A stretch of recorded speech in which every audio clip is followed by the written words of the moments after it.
Today's video, we're going to talk about PMAX suddenly spends on Gmail, Display Network, Search Network, Search Partner Network, instead of shopping or whatever network you're trying to have it mostly spend on. Maybe search is, or through the Google search channel as a whole, you're trying to, if you look in your channel report on your PMAX campaign, see all of a sudden the spend on, for instance, Gmail skyrocketing out of nowhere. I'm going to explain why that happens in this particular video on a fundamental level. And it's the non-political correct model with the politically incorrect explanation, given that Google, the reason why they're doing this is they're basically screwing you over and picking your pocket. That's the reality. It's what a lot of you guys have expected when you've seen this happen, and I'm basically confirming it for and with you on this video. Now, of course, what's the point of bitching about this if we can't do anything about it? Well, there are some little things you can certainly do about this. What I want to mainly do in this video is make you come to terms with it, because at the end of the day, anything that Google does, their MO is to mix in the cat shit with the gold bars to get you to buy the cat shit. The question is whether the gold bars are worth enough for you to eat the cat shit too. The reality is, most of the time it is, they're smart, but they still want to and need to sell this cat shit that nobody wants to buy if you were to sell it individually packaged on its own. I'm going to help you put into perspective with all the shenanigans that Google is doing here with this, whether you still want to roll with PMAX or not, because you don't necessarily have to do PMAX at all.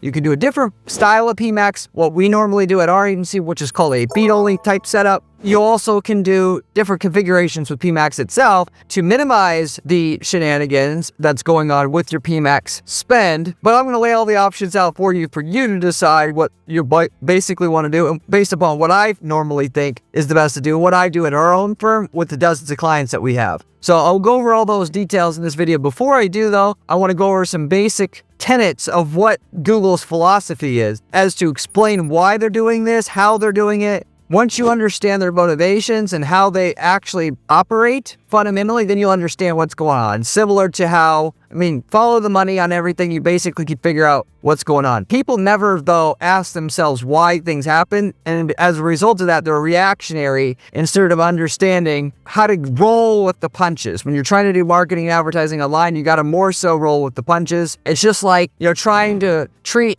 somebody with a drug addiction by just saying, stop doing drugs. Well, in reality, they have a problem inherently deep down that you have to address. And when people don't solve or understand that deep down problem, you're just going to think this is a defective human being. Fundamentally, they're not, and that could be fixed unless you address the root cause. Same thing with health problems. You can try to take a pill to get rid of a symptom, but that just creates more symptoms, and the reality is there's a reason for them having the symptom in the first place, and people just like to gloss over that fact. Being a great marketer and advertiser, you have to understand how the ad platforms work, what they want, so you get what you want. Google is always testing how their ad system works to make it better, aka make more revenue from existing agents that they have and make the user's experience better for users so they want to click the ads more. Because if you're Google, there's two ways to make more money, because they're a publicly traded company. They need to please shareholders, and by making the revenue go up every quarter or practically every quarter, because if they don't, people are going to pull out their money and they're going to invest somewhere else, and the company's going to eventually slowly collapse. Or at the very least, if the executives don't do it, they can be held in contempt for not putting the shareholders first. So they have to optimize for more revenue. And if it means screwing over their customers to do it, of course they're going to do it, as is any other publicly traded company. Google's not different. For some reason, people think Google shit don't stink, and they're just like any other company. They're trying to exploit the customer for maximum profitability. At the end of the day, they don't give a shit about any customer as far as it doesn't bring them more revenue.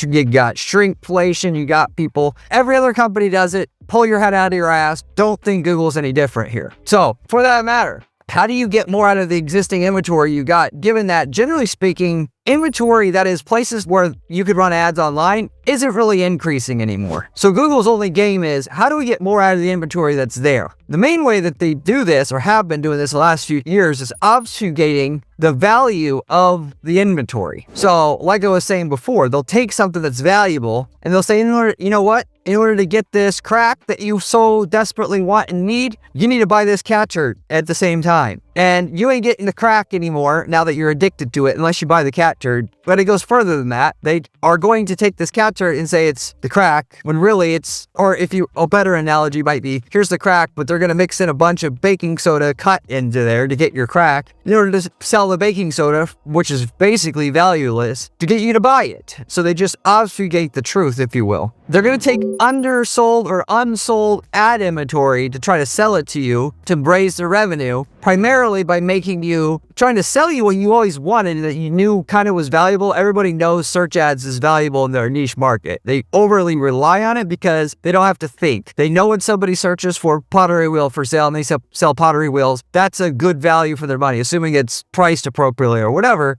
They don't want to buy a banner ad on weather.com or even on a pottery making website. So they try to sell that ad placement that they know their users already want, which is when somebody searches pottery wheels for sale, you're at the top of Google, that's an ad placement. And they take this ad placement over here, this banner ad on weather.com, they try to match them together in order to sell this over here. And when they can get more people to want to buy this ad inventory over here on weather.com, the cost of the advertising on weather.com goes up because they're artificially increasing demand, which makes the supply more scarce, which in the law of economics and supply and demand makes the cost of advertising there go up. Therefore, they've artificially created their own market there for that banner ad that didn't exist before or had very little value there before. So they do this through PMAX, but not only, and they could make more money from their existing ad placements if they can trick users into clicking as well, which is why a lot of people fucking hate advertising now online, and you can't blame them. You go to a damn website, and there's 15 million fucking ads on that website. I've even got, by the way, people that call my literal clients up bitching that they have an ad show up on their screen and they can't get rid of it. And it's not my client's fault, because they still need to get in front of people in the market that are in market for what they sell. The ads are so persistent and in your face. If you go to certain websites, they blame my client versus blaming Google, which is a real issue. Google needs to pull their head out of their ass. But because they're trying to please their shareholders on an ongoing basis that have a never-ending thirst for revenue, more revenue, they've got to start doing ever-increasing aggressiveness of their ads and make it less likely that when they do click on it, it's a real click. You're trying to get rid of it and you accidentally click. Oh, there's a click. See our ads work. You also got Google making money for their shareholders every quarter, so that the revenue keeps going up through making their user experience better for their users, so they naturally want to click the ads more, which is primarily done through better targeting. So they do want to have the ads that show up for their users be more relevant, because if that happens as a whole, then users are more likely to pay attention to the ads as a whole, therefore more likely to click. Because if you start ramming ads down people's throats enough and they're untargeted enough and they were to just sell the ad spots to the person with the most money, eventually people would just say, all these ads are shit. Anytime I see an ad, I'm not going to pay attention to it. And it doesn't matter if the ad spot's there or not anymore. Mentally, people are trained to block it, and that's it. And you may say, well, people already do that now. Yes, they do, but due to the bias of human exceptionalism, everybody thinks that ads don't work on them. I don't care who you are. Albert Einstein, if he was alive today, would say ads don't work on him. People are stupid when it comes to this fact. They don't think they can be tricked or influenced by advertising because they don't want to, bottom line. But you can be that all the people who advertise, bigger brands, all that spend billions in advertising every year, they're not all retarded. It works because it makes you think of them as a brand, if anything else. Ultimately, though, with that said, users do benefit from the ads, and they benefit from them more when they do see the ads. It's something that occasionally or at the highest rate possible helps them find something that was useful to them in their life that they bought and helped them solve a problem. So Google's algorithms also trying to do this at the same time because it's another way that they can increase their revenue. Now, with all that said, now you know inherently at the end of the day what Google's after. You can pull your head out of your behind and stop thinking that Google's there to help you make money or to make your life better. At the end of the day, they don't give a rat's ass about that. They just want to make money, and then here's the ways that they're doing it. So if you're going to make money, you got to fit into this model right here some way, somehow, because you could bitch and complain all day long that Google's greedy and this and this. Either fit within their model or you just don't do it. So PMAX itself was made to get the advertisers to buy undersold inventory, as they are well past the time in which they have found max saturation / demand for their premium placements that they have, of course, because Google has a business AdSense, which runs ads across the entire internet. They take a cut of. They have the search ads, they got Gmail ads, they got YouTube ads. So they have a lot of places that they're, in terms of their advertising business that they're in. They're in most places online, if you want to say, except for the bigger websites that have their own native ad buying system. Like LinkedIn has that, Facebook has that, and so forth. What I mean by this is to say, they've gotten to the point where that ad space for buy pottery wheels online, they've gotten to the point where they've raised what they could sell that ad space for enough to where if they raise it anymore, they're not going to have people that are there anymore. It's just too expensive. They can't charge $1 million per click because no matter how fucking good you are at monetizing that click, you're never going to make your money back. So they've hit a roof on what they can do in terms of getting more out of the existing quality placements. With that, they're stuck now having to basically mostly focus on tricking their customers into buying the cat shit because they can't sell the gold bars for anymore because the gold is only so useful. Google optimizing their ads is far more for the user than it is the advertiser at this stage. So they want to make the ads more relevant, but it's mainly for the user to click the ads at a higher rate, not you, the advertiser, to get a better return on investment. What they want to do with you, Mr. Advertiser, is get you to be falsely confident about what you're doing. So you'll just open up your wallet to them and they'll just suck out as much money as they possibly want at any given time they want. That is who they're looking for more than anybody else right now. Of course, the person that's really paying attention, that has good quality ads for their users, they don't want to piss those users off, but that's still only like 10-20% of their customers. The other 80%, what they want is somebody that's not going to pay attention to their investment and that they can get them to advertise in all these places that have basically no value because the smart advertisers aren't going to want it and you're probably not going to be around very long. So let's get what we can out of you, much like the most of the advertising marketing agency world works. You're not going to be around long. Let's just take your money while we can get it, while it's there, use it to find the next sucker, and so forth. And that's how Google's going to treat the bottom 80% of the users because you're not helping their users get a good experience. So what are you good for? Buying shit nobody else wants. Google, when your campaigns are struggling, that is your PMAX campaigns now, are struggling, they'll start to push these other networks to keep your budget. So if you tell Google through your PMAX campaign, you want to spend $100 a day and you're supposed to be getting a 300% ROAS.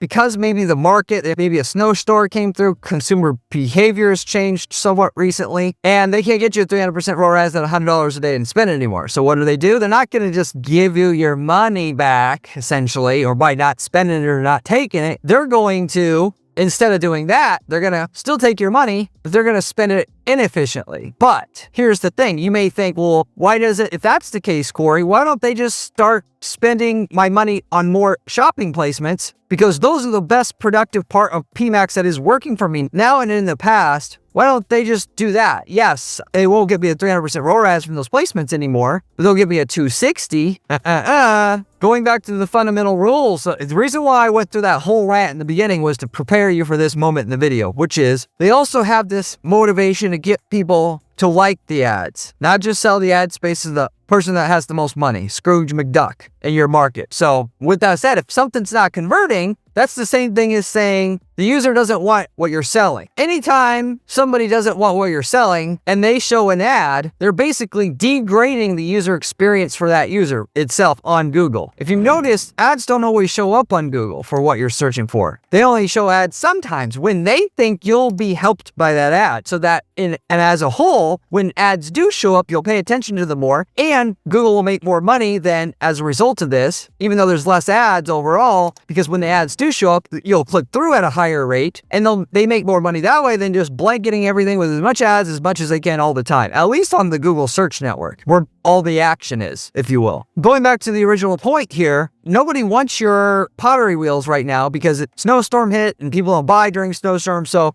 instead of just showing the shopping ads anyway and damaging their users' future impression of ads as a whole on Google, making them click less as a whole on Google in the future, what they're going to do is fill in your budget for what part of the market doesn't care about buying what you're selling, even though they're searching on a commercial basis, still searching the same keywords. They're going to take that budget, reallocate it to something else. And that something else generally is is their own properties, Gmail, YouTube, because they don't have to pay a cut to anybody to advertise on those sites. Because if they get your ad on the display network, which gets you on like weather.com, CNN.com, they actually got to pay the publisher like half of the money that you spend for those clicks to the publisher. Whereas on Gmail and YouTube, they don't have to pay a cut. They keep all that revenue for themselves. So they would therefore want to, if they can, pump that budget, that part of the budget that isn't necessary at the given time because the demand is dropped to their own properties there. So that is why more and more recently, you're trucking all along, you're making the sales, your sales are going like this. The placement of your budget's mostly going like this on search. Then your budget on search goes like this, and your budget on display goes like this, and the lines kind of meet,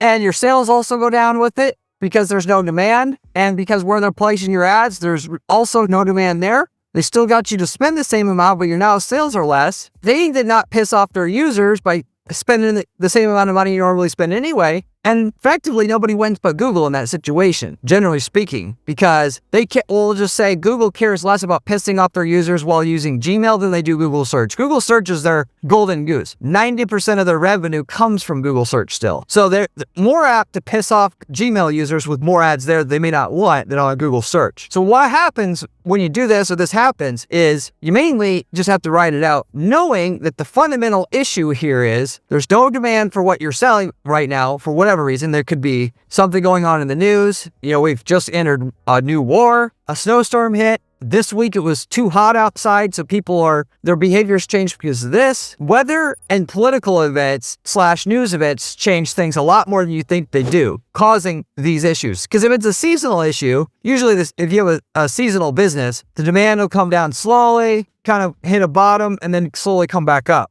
Such as if you are selling your e-commerce business, you're selling direct to consumer, the sales will come up going into like December 20th when people are buying Christmas presents, and then it'll come down, hit a bottom, like let's say January 1st, and then slowly come back up, and then back to normal like February 1st again. With that said, you're not going to see this huge drop off because it comes out of nowhere. It literally blindsides you. You're getting so many sales a day, then boom, all of a sudden your sales drop. You see the placements on Gmail or display network skyrocketing. That kind of thing is mainly from the the weather stuff that comes out of nowhere. The seasonal changing stuff can cause them to want to run your ads on other networks more, yes. But generally speaking, this is weather and political stuff for the most part. And when it is seasonal stuff, by the way, they seem to just spend less of your money in that case. They're not going to rape you for a month and a half. But if the demand's down for 2 or 3 days because of the political stuff that they've seen time and time again, because their algorithm sees this stuff, they're going to take advantage for the week that the demand is down, because you're probably not going to notice it because it's only a week. Once your sales are down for a month, that's the time you start calling customer service and so forth. Not to mention, by the way, when on a seasonal basis, you should always change your ROAS target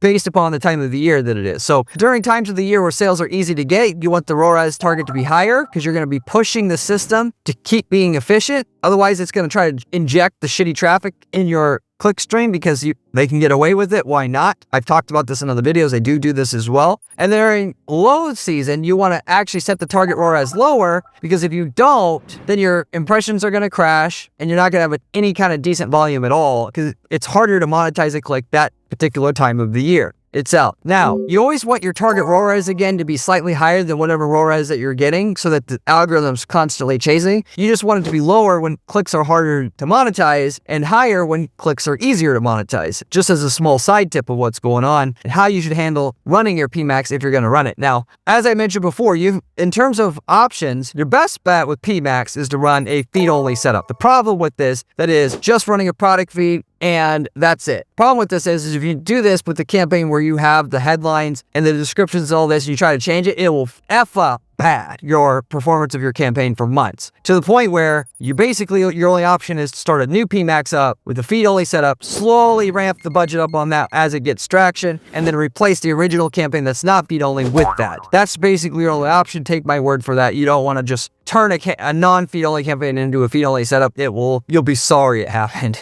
basically. So, or, some people are going to run regular shopping if they just want shopping placements. You could do that. However, PMAX, because Google wants you to try to waste your money on these other networks, they make PMAX work better than standard shopping for shopping placements, which is why the best middle ground is PMAX, but with a feed-only setup to try to run shopping placements mostly only. With a feed-only setup, it should be 98% shopping placements only anyway. Even though they can still run, some display and some video placements with that, unfortunately, there's no way to completely block that off, but it gets pretty damn close with the feed-only setup. But that's your basic options. And if you're doing non-e-commerce, stay the hell away from PMAX. I know people will say, I got great results with PMAX. First of all, by the way, for you guys saying that, the first thing I always say when I hear that from people is, and I'm not a close-minded person, anything that works, I don't care. If you could tell me I could get results by posting a picture of myself, making fun of myself on the ad, I would do it. I don't give a care. If it works, it works. The reality is, tell them right away, and they say PMAX works for my cleaning company. I say, do you track your lead closing rates and your ROAS that you're getting from this campaign? What? Huh? You can do that? They don't even freaking know the leads that the campaign's producing, which is mostly going to be producing garbage leads. Sometimes they know, sometimes they don't. Until you've done that level of analysis, you have no room to speak. Because we don't give a rat's ass what the cost per lead is. It's what's the ROI from the campaign, and you can track this with offline conversion tracking. I don't care what kind of business you have, you can track the ROI from it. So don't give me that nonsense. If you are doing all that and you say it gets a better return than standalone campaigns, that is standalone search campaigns or whatnot, or standalone display campaigns, I am going to challenge you to set them up anyway using the information I have on this channel to do it the right way instead of the half-ass way, and you're going to make even more money. Because usually when PMAX does better than a standalone search campaign, it's because you half-assed it. You quarter-assed it. I mean, to be realistic about it, you didn't use single keyword ad groups. You didn't do different landing pages for different keywords. You didn't have a landing page expert make your landing page take advantage of the traffic at a high level. You didn't do da-da-da, which I won't go through all the things here, but that's the key thing there. So PMAX does have its use in your business. If you're an e-commerce business, it will continue to be so, in my opinion, probably for the next few years at least. You just have to be smart about it. And when this shit comes out of left field on you, where it all of a sudden just loads you up on shitty display network traffic, unfortunately, in the grand scheme of things, it may piss you off. Trust me, pisses me off when I see it,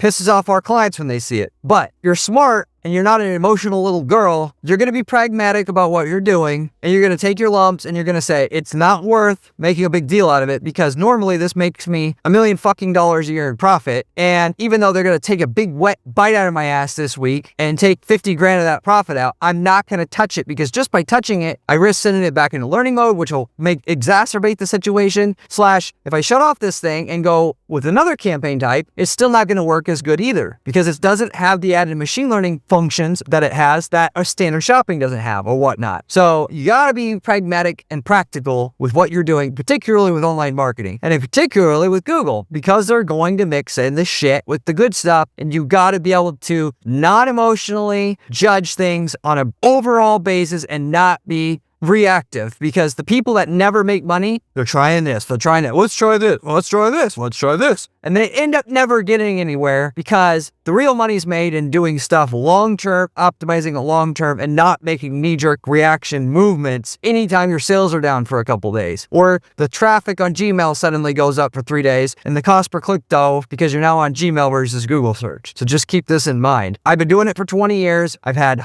over 1,000 clients come through our doors basically by now. The people that go on to make tons and tons of money are the ones that are level-headed, understand that this is a long man's game, not a short get-rich-quick scheme / something we just make a decision to change our whole fucking plan about what we're doing every week. Because the performance this week is down, we have to do something now because I have bills. No, you have to be able to just see past all that. As is like, I heard what they trained military men when they were in the Vietnam War. People that couldn't handle it. They couldn't handle walking through the jungle with all the leaves and the branches and all that there. And they would tell people, don't pay attention to what's in front of you. Pay attention to what's out in the distance. If you always look at the furthest point of where you're at, it's not going to mentally overwhelm you because, I mean, that was like a coping technique that was very, very useful for people to follow. And it's kind of like how this is as well. If you let the little stuff piss you off because Google's going to inherently do what it's doing, they know they can't get away with effing you over long term, but short term, they're going to to take big wet bites out of your ass short term. And you realize that's Google being Google because of everything I said. You're going to end up making all the money, whereas your competitor is going to be a whiny little baby short term. They're going to drop out and you're going to have all those profits for yourself long term, because guess what? They still need some advertisers to stay in the game. They're not going to make it to where nobody wants to stay in. You just have to be able to put up with it more than them, put a little bit more work in it than them, and you're going to end up with all these profits, enjoying all these profits for yourself. It's really not that hard at the end of the day to make all this money for yourself. You just got to be a little bit more resilient than them and a little bit more pragmatic than them, and you'll get it all. And Google will still get their pint of blood out of you, but they'll still get what they want, and you'll still get what you want. And the real solution, if you want to get technical about you deserve more, whatever, it's make your ads better, make your website convert better, make your landing pages convert better, because that's the answer and thing you should be focusing on, because complaining about it ain't going to do shit. Trying to panic about what you're doing this week about this PMAX campaign because it's not doing good this week ain't going to do shit. The way that you make more money and fortify your position is to focus on the core fundamentals, the ads, the landing pages. And by the way, instead of you saying I need a 500% ROAS, and then as soon as something like this happens and it goes to 300 and you immediately start panicking, work on your damn website to make it convert better, shoot for 700% with your PMAX, so when it inevitably dips to 500, you're still cooking, baby. You're good. That's the real answer to all this and your problems in your business and Google not being consistent, and you want consistency. Every business wants consistency.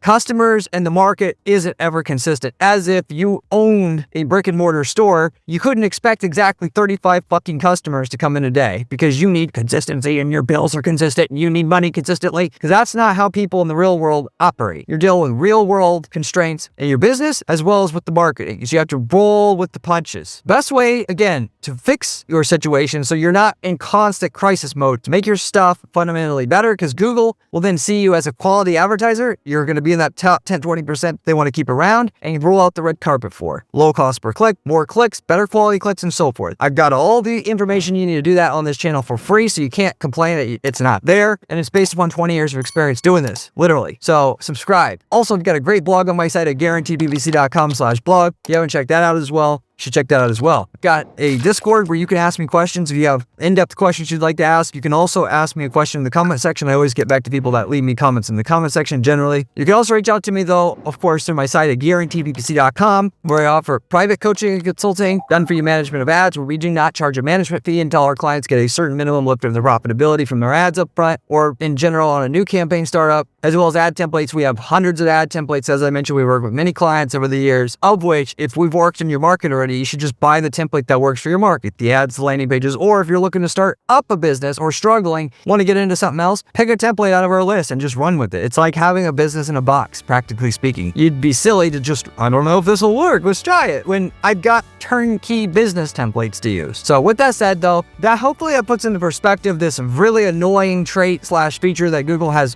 baked into the cake now with how their system works, how, in my opinion, they're not going to change it. This makes perfect economic sense from Google's standpoint, especially since most advertisers don't pay attention to the return. 70% of people don't even track their damn results. They don't even know what kind of ROI they're getting. Why not do it this way? In their eyes and in their perspective. So I see it from their side, and either are going to be able to swallow it, stomach it, move on, or you're going to give up, and somebody else in your market's going to be able to get all those sweet customers for themselves. The choice is up to you. See you on the next one.